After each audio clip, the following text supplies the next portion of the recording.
নমস্কাৰ বন্ধুবোৰ মোৰ অনলাইন ক্লাছৰ আন এটা ভিডিঅ'ত আপোনালোকক স্বাগতম বন্ধুবোৰ আপোনালোকে মোৰ চেনেলত পাব অসমৰ বিভিন্ন প্ৰতিযোগিতামূলক পৰীক্ষা যেনে ADR grade 3 grade 4 Assam police তথা অসমৰ অন্যান্য বিভিন্ন পৰীক্ষাৰ সিলেবাসৰ লগত সংগতি ৰাখি ক্লাছ বন্ধুবোৰ আজিৰ টপিক মোস্ট ইম্পৰ্টেন্ট 20 প্ৰশ্ন উত্তৰ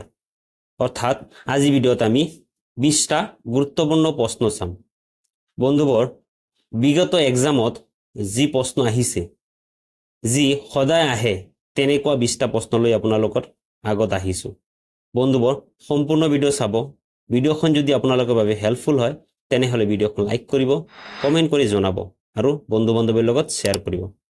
মোৰ চেনেল সাবস্ক্ৰাইব কৰিব আৰু সময়মতে মোৰ ভিডিঅ' পাবৰ বাবে বেল আইকন বজাই দিব then let's start the class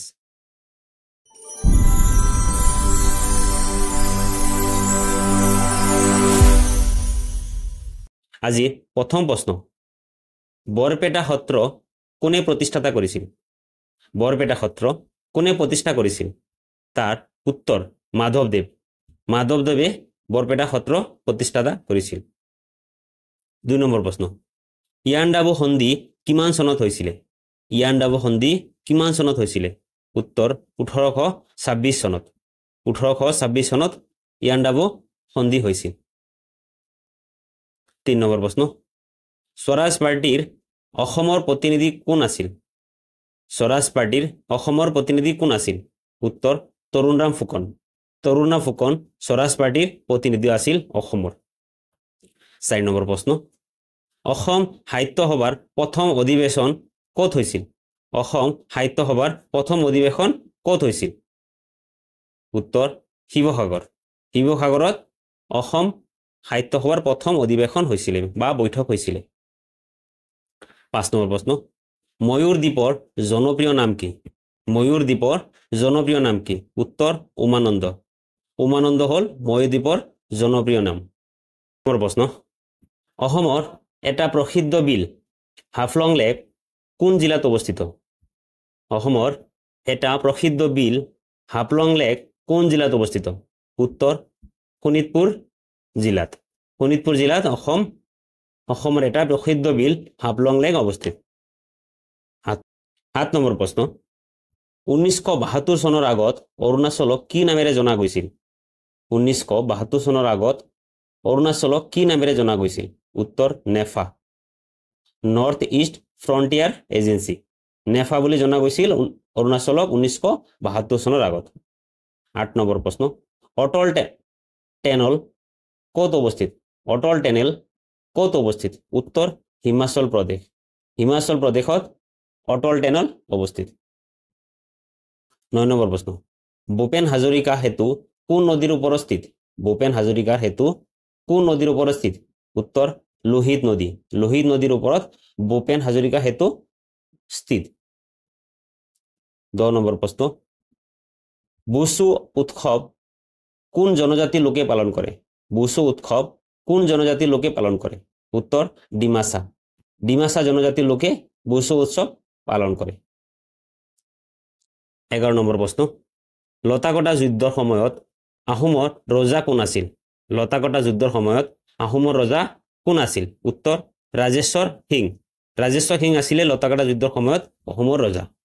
12 number প্ৰশ্ন প্ৰথমখন অসমৰ অসমীয়া ৰঙীন চলচ্চিত্ৰৰ নাম কি আছিল উত্তৰ বাইটি ৰিলিজ হৈছিল 1972 চনত প্ৰথমখন অসমৰ ৰঙীন চলচ্চিত্ৰ হল বাইটি ইয়াৰ পিছৰ প্ৰশ্ন 13 নম্বৰ প্ৰশ্ন হেজাৰী ভাওনা কোন জিলাৰ লগত জড়িত উত্তৰ নগাঁও জিলা হেজাৰী ভাওনা নগাঁও জিলাৰ লগত জড়িত 14 নম্বৰ প্ৰশ্ন ৰূপসী বিমানবন্দৰটো ক'ত অৱস্থিত উত্তৰ ধুবুৰীত ৰূপসী বিমানবন্দৰটো অৱস্থিত 15 নম্বৰ প্ৰশ্ন যোৰহাট সৰ্বজনীন সভা কোনে প্ৰতিষ্ঠা কৰিছিল উত্তৰ জগন্নাথ বৰুৱাই যোৰহাট সৰ্বজনীন সভা প্ৰতিষ্ঠা কৰিছিল 16 নম্বৰ প্ৰশ্ন Assamese its formation and development কিতাপখনৰ লেখক কোন Assamese its formation and development কিতাপখন লেখক কোন উত্তৰ Banikanta Kakati Banikanta Kakati Assamese its formation and development কিতাপখন লিখিছিল 17 নম্বৰ প্ৰশ্ন এছিয়াৰ প্ৰথম তেল আৱিষ্কাৰ ক'ত হৈছিল এছিয়াৰ প্ৰথম তেল আৱিষ্কাৰ ক'ত হৈছিল উত্তৰ ডিগবয় ডিগবয়ত প্ৰথম এছিয়াৰ ভিতৰত তেল আৱিষ্কাৰ হৈছিল 18 নম্বৰ প্ৰশ্ন অসমৰ চুটিগল্পৰ জনক কোন অসমৰ চুটিগল্পৰ জনক কোন উত্তৰ লক্ষীনাথ বেজবৰুৱা লক্ষীনাথ বেজবৰুৱা অসমৰ চুটিগল্পৰ জনক 19 নম্বৰ প্ৰশ্ন গুৱাহাটী চাহ নিলাম কেন্দ্ৰ কিমান চনত প্ৰতিষ্ঠা হৈছিল গুৱাহাটী চাহ নিলাম কেন্দ্ৰ কিমান চনত প্ৰতিষ্ঠা হৈছিল উত্তৰ 1970 চনত 1970 চনত গুৱাহাটী চাহ নিলাম কেন্দ্ৰ প্ৰতিষ্ঠা হৈছিল 20 নম্বৰ প্ৰশ্ন আৰু আজিৰ ভিডিঅ'ৰ শেষৰ প্ৰশ্ন বন্ধুবোৰ আপোনালোকে যদি ইমানলৈকে আহিছে আৰু সম্পূৰ্ণ ভিডিঅ' চাইছে তেনেহলে ভিডিঅ'খন লাইক কৰিব আৰু মোৰ চেনেল সাবস্ক্ৰাইব কৰিব বন্ধুবোৰ বন্ধু বান্ধৱৰ লগত শ্বেয়াৰ কৰোঁতে নাপাহৰিব 20 নম্বৰ প্ৰশ্ন হাইদাং গীত কোন জনজাতিৰ লগত জড়িত হাইদাং গীত কোন জনজাতিৰ লগত জড়িত উত্তৰ সোণোৱাল কাছাৰীৰ লগত হাইদাং গীত জড়িত বন্ধুবোৰ সম্পূৰ্ণ ভিডিঅ' চোৱাৰ বাবে ধন্যবাদ জয় আই অসম